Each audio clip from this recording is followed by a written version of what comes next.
Bonjour tout le monde. Voilà, je vous avais promis quelques petites vidéos sur le tarot des plantes sauvages. Eh bien voilà la première. Et on va se concentrer sur l'Achillée millefeuille. Alors pourquoi? Tout simplement parce qu'elle est présente dans mon jardin et que il faut profiter de sa belle floraison. Alors voilà, je vous la montre. Et la première chose qui m'a interpellée avec l'Achillée millefeuille, c'est que voilà, c'est une petite bouture que j'ai plantée ici l'année passée. Et vous voyez, comme elle est encore toute frêle et en même temps toute vigoureuse. Et je l'ai observé grandir. Et j'ai un petit peu compris pourquoi justement on pouvait l'associer à la papesse, rien que par l'observation. Il lui a fallu du temps, beaucoup de temps, pour que ces petites feuilles, vous voyez ces toutes petites feuilles finement ciselées, poussent. Elles s'installaient à son aise. Et tout à coup, oups, cette hampe florale s'est mise à grandir et à se dresser vers le ciel. Et en méditant près de cette plante, vous ressentez ce besoin d'accumulation, ce besoin de gestation qui est important. L'Achillée a besoin de s'implanter de manière sûre, de manière fiable dans un terrain. Elle pousse dans tous les terrains, même un terrain aride, elle va s'implanter, elle va y rester. Mais il lui faut du temps et elle va se concentrer sur l'essentiel. Si vous regardez ces petites feuilles finement découpées, c'est pour ça qu'on l'appelle millefeuille, ces petites feuilles finement découpées qui ressemblent un peu à un squelette de feuilles. Il y a le moins de verdure possible. Qu'est-ce que ça nous montre? Ça nous montre en fait qu'il faut se débarrasser du superflu. L'Achillée nous apprend à nous concentrer sur l'essentiel, exactement ce que fait la papesse. Je vous montre l'image du tarot de Marseille. Voilà la papesse. Vous voyez qui est assise. Elle est là, patiente. Elle sait. Elle accumule des connaissances. Elle accumule. Exactement comme le fait l'Achillée millefeuille qui accumule, qui accumule, qui accumule pour pouvoir enfin grandir. Qu'est-ce que ça nous montre? C'est que pour aller sur la voie de la connaissance, si on veut s'élever, si on veut grandir, eh bien, il faut passer par cette phase de gestation. Il faut passer par cette phase de temps long, le temps qui est nécessaire à la maturation. C'est vraiment ça que nous montre l'Achillée millefeuille. C'est vraiment la voie d'un travail intérieur qui est exigeant, telle la papesse. Vous voyez, la papesse, quand même, ça vous rappelle cette obligation d'être dans une voie monacale qui demande énormément d'exigences. Et en même temps, on la voit, elle est paisible. Et comme je vous disais, tout à coup, il y a cette hampe florale qui grandit, qui se dresse vers le ciel, sur une, sur une tige qui paraît austère, mais qui est solide, qui est rigide. Exactement un peu comme cette élévation. Vous voyez ici, cette élévation qui se fait vers le ciel, la conscience de la papesse qui est connectée avec le ciel. C'est exactement la même chose. Et en plus de ça, vous voyez, il y a cette couleur jaune qui est là. Eh bien, quand vous faites une infusion de fleurs d'Achillée, elle est d'un délicieux jaune doré, avec une saveur mielleuse en plus de ça.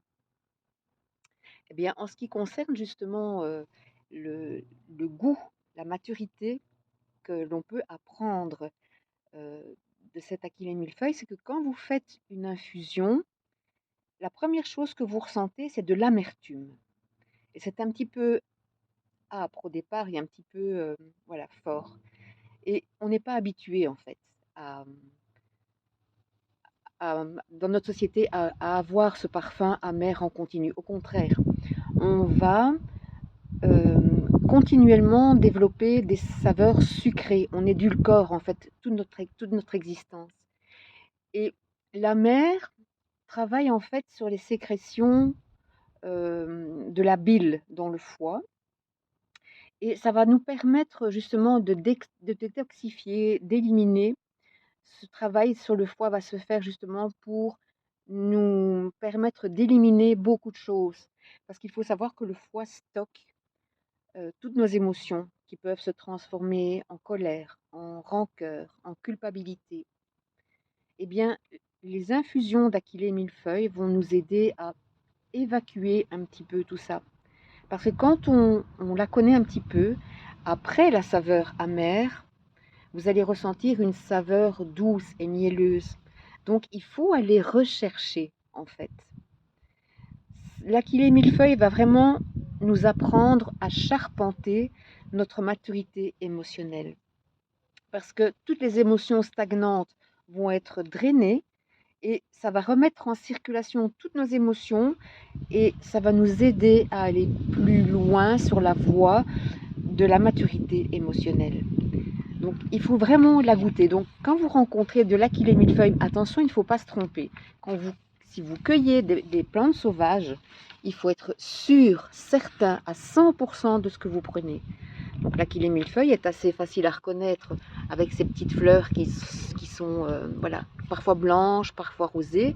Puis surtout, voilà, à ne pas confondre avec d'autres ombellifères qui peuvent être très toxiques. Donc, j'insiste, hein, si vous n'êtes pas certain de ce que vous cueillez, ne le faites absolument pas. Mais si vous cueillez des fleurs en conscience, j'insiste, en conscience, il faut toujours se servir de ce qu'on a besoin et pas plus. Et que vous faites une petite tisane avec ces fleurs, vous allez goûter quelque chose de délicieux, un nectar. Mais ne vous laissez pas surprendre par la première saveur que vous allez sentir. Laissez venir ce goût mielleux. C'est ce travail-là qui va se faire. L'Achillée aussi nous apprend à retrouver notre équilibre intérieur. D'abord, quand on la sent, là je ne peux pas vous la faire sentir, il y a d'abord des notes qui sont un peu lourdes et terreuses. Et après, on va ressentir un parfum plus éthéré, plus floral. Donc il y a vraiment cette contradiction entre les deux. Quelque chose d'ancré à la terre et quelque chose de plus éthéré. Ça nous montre que il faut réconcilier ces deux parts qui sont en nous, la partie physique et la partie spirituelle. Et que pour s'élever, pour grandir, pour aller sur une voie de maturité, il faut accepter ces deux parts qui sont en nous.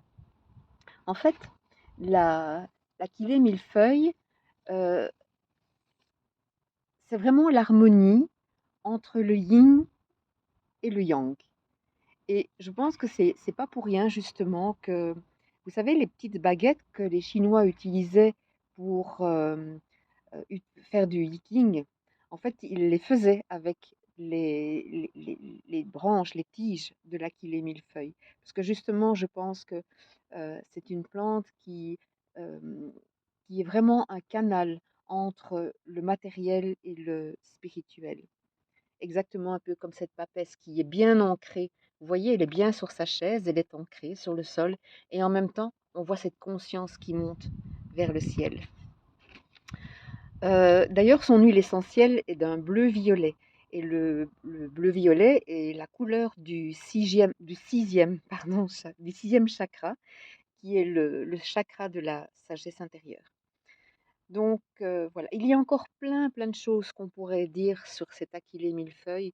Mais ce qui est important, c'est de se poser à côté d'elle, de méditer à côté d'elle et de l'observer et de laisser votre cœur entrer en connexion avec elle et vous allez pouvoir découvrir plein de choses. Il faut la toucher, il faut la sentir, il faut la goûter et puis surtout, j'insiste, d'être très respectueux avec toutes ces plantes sauvages qui nous entourent. Il ne faut pas les arracher n'importe comment, il faut les prendre en conscience et surtout ne pas oublier en fait que les plantes étaient là bien longtemps avant nous et qu'on leur doit tout, tout, absolument tout. Si on vit, si on mange, si on s'abrite, c'est grâce aux plantes. Réfléchissez un petit peu à ça. Voilà, je vous laisse avec cette Achillée millefeuille et cette papesse. J'espère que vous avez pris plaisir à écouter cette vidéo et puis je ne tarderai pas à en poster d'autres. Au revoir tout le monde.